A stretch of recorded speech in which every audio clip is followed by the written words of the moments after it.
The crisp autumn air filled Tom's lungs as he made his way through the dense Montana forest. He'd been tracking a deer for the past hour, following fresh tracks that promised to lead him to his target. The morning sun filtered through the golden leaves, creating dancing shadows on the forest floor. This was his favorite time to hunt, peaceful, quiet, just him and nature. But then something caught his attention, a sound that didn't belong in these woods. At first, he thought it might be a wounded animal, but there was something different about it. A whimper, weak and desperate, carried on the gentle breeze. Tom stopped in his tracks, his hunting instincts immediately alert. "That's odd," he muttered to himself, adjusting the strap of his rifle. He'd been hunting these woods for 20 years, and he knew every sound they could make. This one was different. Something wasn't right. Following the sound, he pushed through thick undergrowth, his boots crunching on fallen leaves. The whimpering grew louder, more distinct. His heart began to beat faster, not from the exercise, but from a growing sense that he was about to discover something important. Then he saw it. Through a clearing, next to a massive oak tree, was a dog. Not just any dog, a German shepherd, tied to the tree with a frayed rope that had cut into its neck. The sight made Tom's stomach turn. The dog was severely malnourished, its ribs visible through its matted fur. Empty food cans lay scattered around, some rusted from exposure to rain and weather. The dog lifted its head weakly as Tom approached, and despite its terrible condition, its tail made a small, hopeful wag. A dirty collar hung loose around its neck. It had clearly been someone's pet. Tom knelt slowly, keeping his movements gentle and non-threatening. "Hey there, buddy," he said softly, extending his hand palm up. "What are you doing out here all alone?" The dog's eyes, though tired, held a spark of intelligence and trust. It stretched its neck forward just enough to sniff Tom's hand. The simple gesture of trust broke Tom's heart. How long had this poor creature been out here? Who would do something like this? He noticed a metal tag hanging from the collar, tarnished but still readable. Carefully, he reached out and turned it over. "Max," he read aloud. The dog's ears perked up slightly at the sound of its name. Looking around, Tom saw more signs of long-term abandonment. There was a worn blanket nearby, soaked through from recent rains. Food wrappers and other debris suggested someone had been here regularly at some point, but not for a while. The whole scene told a story, but not one with a happy beginning. Without hesitation, Tom pulled out his hunting knife and carefully cut through the rope. Max didn't move immediately, whether from weakness or habit, Tom couldn't tell. "It's okay, boy," he reassured the dog. "You're free now. No one's going to hurt you anymore." The morning's hunt was forgotten. Tom had found something far more important than any deer. As he gently stroked Max's head, trying to gain his trust, his eyes caught something unusual in the underbrush beyond the tree. There was more to this story, he could feel it, but right now, this dog needed help. Tom unzipped his backpack and pulled out his water bottle and some beef jerky he'd packed for lunch. "Here you go, buddy. Let's get some food and water in you, then we'll figure out what's going on here." As he watched Max slowly, carefully take the offered food, Tom couldn't shake the feeling that he'd stumbled onto something bigger than just an abandoned dog. The scattered belongings, the setup of the site, it all hinted at a deeper, perhaps more heart-wrenching story. But that would have to wait. Right now, saving Max was all that mattered. Tom sat beside Max for a while, letting the dog get used to his presence. The morning sun had climbed higher, warming the clearing where they sat. Max had finished the jerky and water, each small bite seeming to bring a bit more life back to his tired eyes. "Let's see if you can stand, buddy," Tom said softly, keeping his voice steady and calm. He'd dealt with injured animals before, but this was different. This wasn't a wild animal. This was someone's pet, abandoned and left to die. Max tried to get up, his legs shaking with the effort. Tom watched, his heart breaking at the sight. The dog's muscles had weakened from being tied up for so long. After a few attempts, Max managed to stand, though unsteadily. "Good boy," Tom encouraged, reaching out slowly to support Max's side. The dog leaned against him, seeking both physical support and comfort. Despite everything he'd been through, Max showed no sign of aggression or fear, just relief at having human contact again. Tom noticed more details now that he could see Max properly. The dog's coat, though matted and dirty, showed signs of once being well cared for. There were small scars on his paws, probably from trying to break free from the rope. But what struck Tom most was how Max kept looking up at him with complete trust, as if he somehow knew his nightmare was over. "We need to get you checked out by a vet," Tom said, talking more to himself than to Max. He'd have to carry the dog. There was no way Max could walk the 2 miles back to his truck. But first, he needed to document everything. Something about this situation felt wrong, beyond just the abandonment. Taking out his phone, Tom started taking pictures of the scene. The rope, the empty cans, the blanket, everything that might help figure out who had done this. As he moved around the tree, Max tried to follow him, stumbling a bit but refusing to let Tom out of his sight. "It's okay, I'm not going anywhere," Tom reassured him, pausing to let Max catch up. The dog's determination touched him deeply. How could anyone abandon such a loyal animal? While waiting for Max to rest a bit, Tom examined the area more closely. The food cans weren't just thrown around, they had been carefully opened and placed where Max could reach them. Someone had been feeding him regularly, then suddenly stopped. This wasn't a simple case of abandonment, there was more to the story. Tom looked at his watch. It was barely 9 a.m.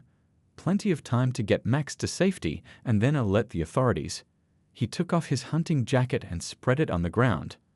"All right, Max, this might be a bit uncomfortable, but we need to get you out of here," he said, carefully wrapping the jacket around the dog. Max whimpered slightly but didn't resist as Tom gently lifted him. He was far lighter than he should have been, another sign of how long he'd been out here. As Tom adjusted his hold on Max, something caught his eye. Beyond the tree, partially hidden by fallen leaves, he spotted what looked like a trail of personal belongings. His instincts told him to investigate, but Max's condition was the priority. The mystery of how he ended up here would have to wait.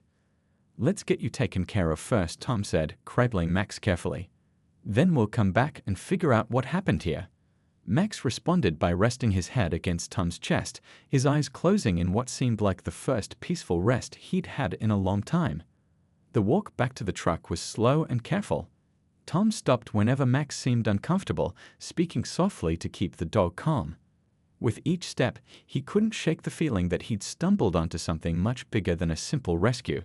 But for now, he focused on the immediate task, saving this brave dog who had somehow maintained his trust in humans despite everything. After getting Max safely to the local vet clinic, Tom couldn't shake the image of those scattered belongings he'd spotted in the woods. Something about it nagged at him, like a puzzle piece that didn't quite fit. He decided to head back to the site while the vet examined Max. The afternoon sun cast different shadows now, revealing things he hadn't noticed earlier. Following his hunter's instinct, Tom started where he'd found Max and worked outward. The trail of belongings told its own story, one that made his throat tight with emotion. First, he found a torn backpack, its blue fabric faded and weather-beaten. Next to it lay a small notebook, its pages warped from rain but still readable. Tom picked it up carefully, feeling like he was intruding on someone's private thoughts, but knowing he needed to understand what had happened here. "Oh my God," he whispered it as he flipped through the pages. The handwriting started neat but grew shakier towards the end. The last entry simply read, "I'm sorry, Max. I can't take care of you anymore. I hope someone kind finds you." A few feet away, partially covered by leaves, Tom spotted something that made his heart skip a beat: photographs. They were protected in a plastic bag, preserved from the elements. His hands trembled slightly as he picked them up. The first photo showed an elderly man sitting on a porch, Max as a younger dog lying at his feet. Both looked happy, healthy, at peace. As Tom moved deeper into the woods, he found more signs of what had happened. A makeshift campsite emerged through the trees, a small tent, now collapsed, cooking equipment, and more personal belongings. Everything was arranged with care, not scattered randomly. This hadn't been abandonment, it had been someone's last home. "What happened to you?" Tom wondered aloud, examining the camp.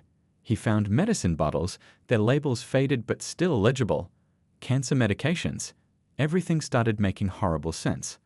The last entry in the notebook, the carefully arranged supplies, the way Max had been tied where someone would eventually find him. Tom sat down on a fallen log, overwhelmed by what he was discovering. The man in the photos hadn't abandoned Max out of cruelty. He'd made sure his beloved dog would be found by leaving him near a hunting trail. He provided what food he could, probably staying nearby as long as he was able. Something shiny caught his eye near the tent. Tom reached down and picked up a military dog tag, its surface still gleaming despite exposure to the elements. The name matched the signature in the notebook. This man had been a veteran, someone who'd served his country, who'd ended up here in these woods with only his dog for company. Tom's phone rang, startling him. It was the vet clinic calling about Max. As he listened to the update about Max's condition, Tom looked around the campsite one more time. He knew he needed to report this to the authorities, but he also felt a deep responsibility to honor what he'd found here. "I'll take care of him," Tom promised quietly to the woods, to the man who had loved Max enough to make sure he'd be found. "You did what you could. He'll be okay now." Gathering the photographs and notebook carefully, Tom marked the location on his phone's GPS. The authorities would need to know, and maybe there was family somewhere who'd been looking for answers. But most importantly, these belongings were part of Max's story, proof that he had been loved, that his original owner had faced an impossible choice. The sun was setting as Tom made his way back to his truck, his mind heavy with everything he'd discovered. What had seemed like a simple case of animal abandonment had revealed itself to be a far more complex and heartbreaking story of love, sacrifice, and desperate circumstances. Back at the vet clinic, Tom spread the photographs on a small table while waiting for news about Max. The story they told broke his heart. In the earliest photos, dating back about 5 years, the elderly man, Bill, according to the military dog tag, stood tall and proud next to a young Max. Their bond was clear in every image, from playful moments in a small backyard to quiet evenings on a worn front porch. The vet, Dr. Chen, came out to update Tom on Max's condition. As she spoke about dehydration and malnutrition, Tom's eyes kept drifting to a particular photo. It showed Bill and Max at what looked like a birthday celebration, a small cake with a single candle between them. The date on the back was just 8 months ago. How did things change so fast? Tom wondered, showing Dr. Chen the photo. She studied it carefully, her expression softening. "Sometimes life takes unexpected turns," she said quietly. "Based on these prescription bottles you found, he was dealing with aggressive cancer. Treatment costs can be overwhelming." Tom pulled out the notebook he'd found, its pages still damp from the morning dew. Together, they read through Bill's final entries. The story that emerged was heartbreaking. After his diagnosis, Bill had quickly burned through his savings on medical treatments. His small veteran's pension wasn't enough to cover the mounting bills. Eviction notices started coming. "Listen to this," Tom said, his voice catching as he read from the notebook. "Max knows something's wrong. He won't leave my side anymore. Follows me everywhere, even to the bathroom. How do I tell my best friend that I can't take care of him much longer? That I can barely take care of myself?" The entries grew more desperate as Bill's condition worsened. He tried reaching out to shelters, but most were full. His distant relatives couldn't take Max. Some had allergies, others lived in no-pet apartments. The last few pages detailed his final plan. "I won't leave him at a shelter," Bill had written. "He'd think I abandoned him. At least this way, I can stay with him until I can't. The hunting trail gets regular foot traffic. Someone will find him. I've saved enough food to last a while. Please, whoever finds this, understand I had no choice." Dr. Chen wiped away a tear as Tom turned to the final pages. They were filled with daily observations about Max, like a father documenting his child's last days together. Day 3. Max ate well today. Keeps trying to untie himself to follow me. It breaks my heart to keep him tied, but he has to stay where hunters can find him. The last entry was dated 3 weeks ago. Can't move much today. Pain's too bad. Max knows. He hasn't whined once about being tied up. Such a good boy. Always such a good boy. I hope you can forgive me, buddy. I hope whoever finds you will give you the love you deserve. You saved my life after the war, gave me a reason to keep going. I wish I could save yours now. Tom looked through the clinic window at Max, now sleeping peacefully on a clean blanket, an IV providing much-needed fluids. He did save him, Tom said softly. He made sure Max would be found. He didn't abandon him, he sacrificed everything to give him a chance. Dr. Chen nodded, gathering the photos and notebook carefully. These need to go to the authorities, she said. They'll want to conduct a proper search of the area. There might be family looking for closure. Tom agreed, but kept one photo, the birthday celebration one. He had a feeling Max might want to keep it, a reminder that before the tragedy, before the desperate choice, he had been truly, deeply loved. The local sheriff's office buzzed with activity as Tom handed over the evidence he'd found in the woods. Officer Pete, a kind-faced man with graying hair, spread the photographs and notebook across his desk. His eyes widened as he read through the pages. "Bill Thompson," he said quietly, recognition in his voice. "We've had a missing persons report for him for the past 3 months. His landlord filed it after he disappeared from his apartment." Tom sat forward in his chair. "Did anyone search the woods?" "We did, but..." Officer Pete pulled up a map on his computer. "We focused here and here." He pointed to areas much closer to town. "Nobody thought to check that far out. The terrain's pretty rough there." As they talked, more pieces of the puzzle emerged. Bill had been a well-known figure in the community, though quiet and keeping to himself. He'd often been seen walking Max around town, always stopping to let children pet the friendly German Shepherd.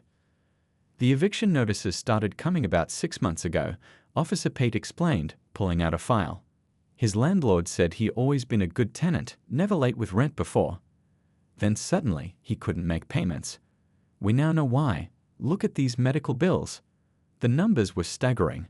Bill's cancer treatment had drained his savings, and his veteran's pension barely covered food. The local veterans support group had tried to help, but Bill had been too proud to accept much assistance. He was caught in an impossible situation, Tom said, thinking about Max waiting loyally at the vet clinic. He couldn't afford his medication and Max's care. But he couldn't bear to just abandon him either. Officer Pate nodded, picking up his phone. "Let me call the veterans group. They've been searching for him too, just in the wrong places." He paused, looking at one of the photos. "You know, Bill used to help them with their therapy dog program. He and Max would visit the VA hospital together." Within hours, the story spread through the small town. The local radio station ran a special report, and people started calling in with their own memories of Bill and Max. A teacher remembered how Bill would wait outside the elementary school with Max, making sure kids crossed the street safely. A grocery store owner recalled how he'd always buy the cheapest food for himself, but would never skimp on Max's food. The Veterans Support Group organized a proper search of the woods. Tom led them to the campsite, where they found what they'd been dreading, Bill's final resting place, peaceful under a large oak tree not far from where he'd left Max. He made sure Max would be found, one of the veteran group members said, wiping his eyes. Tied him near enough to the trail that someone would hear him, but far enough in that wild animals wouldn't find him first. He thought of everything. The local newspaper ran a story that touched hearts across the community. "Veteran's Final Act of Love," read the headline, accompanied by the birthday photo Tom had found. The article wasn't just about tragedy, it was about love, sacrifice, and a community coming together to honor both. A fund was quickly set up at the local bank, with donations pouring in for Max's medical care. The veterans group took it a step further, starting a program in Bill's name to help veterans facing similar situations, ensuring no one else would have to make the choice he did. "He would have hated all this attention," Officer Pate said, watching the community mobilize. "But maybe his story will help others. Maybe that's what he and Max were meant to do, show us how we need to take better care of each other." Tom stood at the window of the vet clinic, watching Max grow stronger day by day. The dog's eyes still held sadness, but there was hope there too. Bill's last wish was coming true. His beloved companion would be cared for, his story would help others, and his final act of love would not be forgotten. The town hall meeting room was packed that evening. People sat shoulder to shoulder, some standing against the walls, all gathered for one purpose: to help Max. The story had touched something deep in the community's heart, bringing together folks who'd barely spoken to each other before. Dr. Chen stood at the front, explaining Max's medical needs. "He's getting stronger each day," she said, showing pictures of Max's recovery. "But he'll need ongoing care and therapy to regain his strength. The emotional healing will take time too." The local baker raised his hand. "I've been putting a donation jar by my register. Customers have been so generous. We've collected over $500 this week alone." Others nodded, sharing similar stories. The hardware store had a collection box, the diner was donating a percentage of their sales, and even the elementary school kids had organized a bake sale. Tom sat quietly in the back, amazed at how one dog's story had united the whole town. Next to him, Officer Pate was updating the veterans support group about the investigation. "We've located Bill's sister in another state," he said softly. She hadn't heard from him in years. They'd lost touch after their parents passed. She's devastated but grateful to finally know what happened. The meeting turned into something more than just fundraising. People started sharing memories of Bill and Max. The postal worker remembered how Max would gently take mail from his hand. A nurse from the VA hospital spoke about how Bill and Max had helped veterans dealing with PTSD. Each story painted a picture of a quiet man and his loyal dog who had touched more lives than they'd ever known. "We can't change what happened," the veteran group's leader said, standing up. "But we can honor Bill's memory by making sure no other veteran faces these choices alone." He outlined their new program, the Bill and Max Fund, designed to help veterans struggling with medical costs and pet care. The local pet store owner stepped forward. "I've got 6 months of dog food covered," she announced, "and we'll provide whatever supplies Max needs during his recovery." Others followed with their own offers of help. A groomer volunteered free services. A carpenter offered to build a special ramp for Max while his legs regained strength. As the meeting continued, Tom's phone buzzed with a message from Dr. Chen. Max had taken his first wobbly walk around the clinic's yard that afternoon. She'd attached a video that brought tears to many eyes when Tom shared it on the projector screen. Despite everything he'd been through, Max's tail was wagging, his spirit unbroken. The town's response wasn't just about money, it was about community. People signed up for visiting shifts at the clinic, making sure Max was never alone. Children made cards and drawings, which the clinic staff hung where Max could see them. Even those who couldn't contribute financially found ways to help, from sharing the story on social media to offering their time and skills. "This is what community means," the mayor said, looking around the room. "When one of us hurts, we all help heal." Bill might have felt alone in his struggles, but his final act has brought us all together. Sometimes the greatest love stories aren't between humans at all. They're between a man and his dog, and the community that carries their legacy forward. As the meeting wrapped up, plans were already forming for a permanent memorial.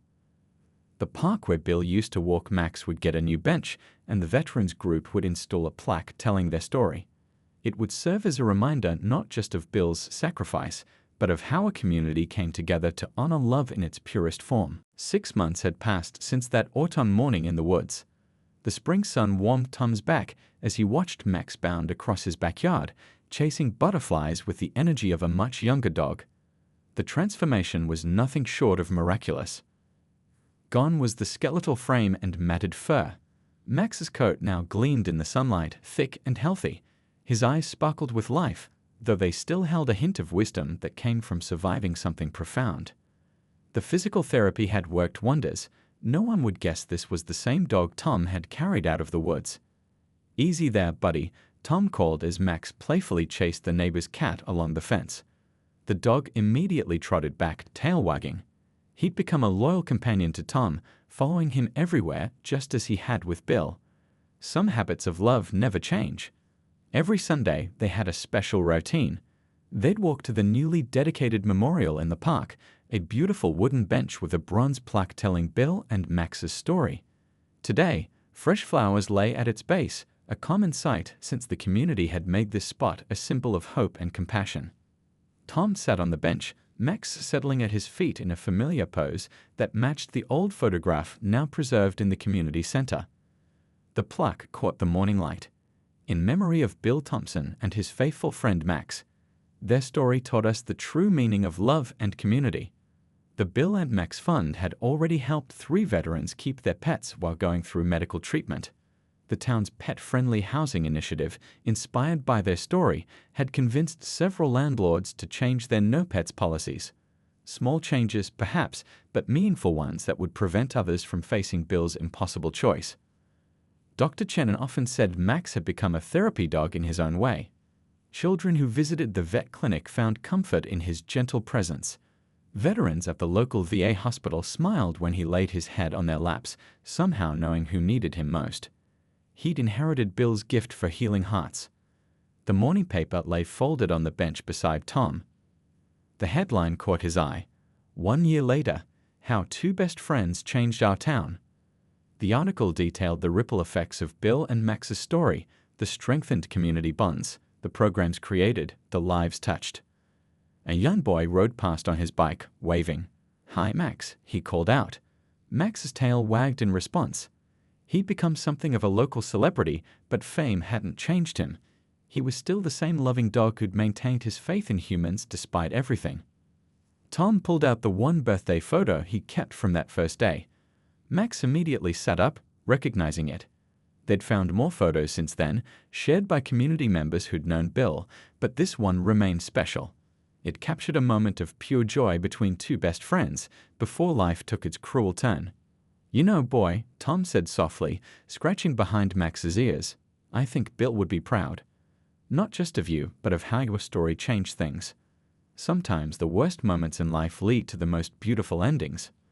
Max looked up at him with those understanding eyes, then gently licked his hand. In that gesture was everything that made dogs special: forgiveness, loyalty, and endless capacity for love. He'd lost one best friend, but found a whole community of people who cared. As they walked home, they'd passed the elementary school where a mural now showed a German shepherd leading people toward a bright future. Children waved from the playground, calling Max's name. This was his legacy now, not a story of abandonment, but one of hope, resilience, and the extraordinary power of ordinary love. Tom watched Max trot ahead, head high, tail wagging. Sometimes the best endings aren't really endings at all, but new beginnings in disguise. And sometimes the most profound love stories are written not in grand gestures, but in simple acts of kindness, like a hunter following a whimper in the woods, or a man making sure his best friend would be found.